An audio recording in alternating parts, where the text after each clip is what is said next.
Can you tell me your address? ഇതിൽ എന്താ ഇത്ര ചിന്തിക്കാനുള്ളത്? ഈസി അല്ലേ എന്ന് പറയാൻ വരട്ടെ. നമ്മുടെ ആധാർ കാർഡിലെ അഡ്രസ്സ് അല്ല ഞാൻ ചോദിച്ചത്.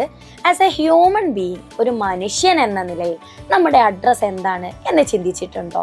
Let me tell my address now. എൻ്റെ ഇപ്പോഴത്തെ അഡ്രസ്സ് ഞാൻ പറയാം. ഞാനിപ്പോൾ ഉള്ളത് ഹൈലൈറ്റ് ബിസിനസ് പാർക്കിലാണ്. എക്സാം വൈ ലേണിങ്ങിൻ്റെ ഓഫീസിലാണ് ഞാനിപ്പോൾ ഉള്ളത്.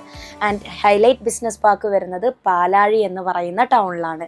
ഈ പാലാഴി വരുന്നത് എവിടെയാണ്? കാലിക്കറ്റ് അല്ലെങ്കിൽ കോഴിക്കോട് എന്ന് പറയുന്ന ഡിസ്ട്രിക്റ്റിലാണ് പാലാഴി വരുന്നത്. ആൻഡ് കാലിക്കറ്റ് വരുന്നത് എവിടെയാണ്? കേരളം എന്ന് പറയുന്ന സ്റ്റേറ്റിലാണ്, കേരളം എന്ന് പറയുന്ന സംസ്ഥാനത്താണ്.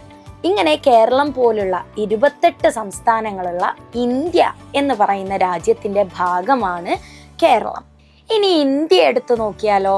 വേൾഡിലെ തന്നെ ലാർജസ്റ്റ് കോണ്ടിനെൻ്റ് ആയിട്ടുള്ള ഏഷ്യയുടെ ഭാഗമാണ് ഇന്ത്യ. ഇങ്ങനെ 7 കോണ്ടിനെന്റ്സ് ആണ് നമ്മുടെ വേൾഡിലുള്ളത്. ഇനി ഏഷ്യ സിറ്റുവേറ്റ് ചെയ്യുന്നത് എവിടെയാണ്?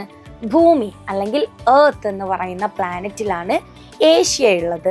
ഭൂമിയുടെ കേസ് എടുത്ത് നോക്കുവാണെങ്കിലോ, ഭൂമി സിറ്റുവേറ്റ് ചെയ്യുന്നത് സോളാർ സിസ്റ്റത്തിലാണ്. ഭൂമിയെ പോലെ 8 പ്ലാനറ്റ്സ് ആണുള്ളത്. ഇവയെല്ലാം സൂര്യനെ കേന്ദ്രമാക്കിയിട്ടുള്ള സോളാർ സിസ്റ്റത്തിൻ്റെ ഭാഗമാണ്. നമ്മുടെ സൂര്യനെ പോലെ തന്നെ ബില്യൺസ് ഓഫ് സ്റ്റാർസ് ഇൻക്ലൂഡഡ് ആയിട്ടുള്ള ഗാലക്സിയാണ് മിൽക്കി വേ ഗാലക്സി എന്ന് പറയുന്നത്. ഇതിൻ്റെ ഭാഗമാണ് നമ്മൾ.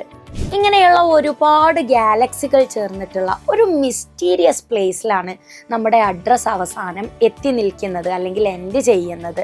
അതിനെ നമ്മൾ വിളിക്കുന്ന പേരാണ് യൂണിവേഴ്സ് എന്ന് പറയുന്നത്.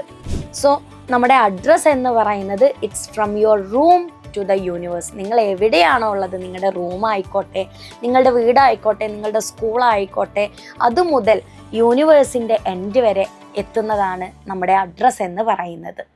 അപ്പോൾ ഒരു ഹ്യൂമൻ ബീയിങ് എന്ന നിലയിൽ, ഒരു മനുഷ്യൻ എന്ന നിലയിൽ നിങ്ങളുടെ അഡ്രസ്സ് എന്താണ് എന്ന് ചോദിക്കുകയാണെങ്കിൽ എന്തായിരിക്കും നിങ്ങൾ ഉത്തരം പറയുക? കമൻറ്റ് ചെയ്യാൻ മറക്കണ്ട.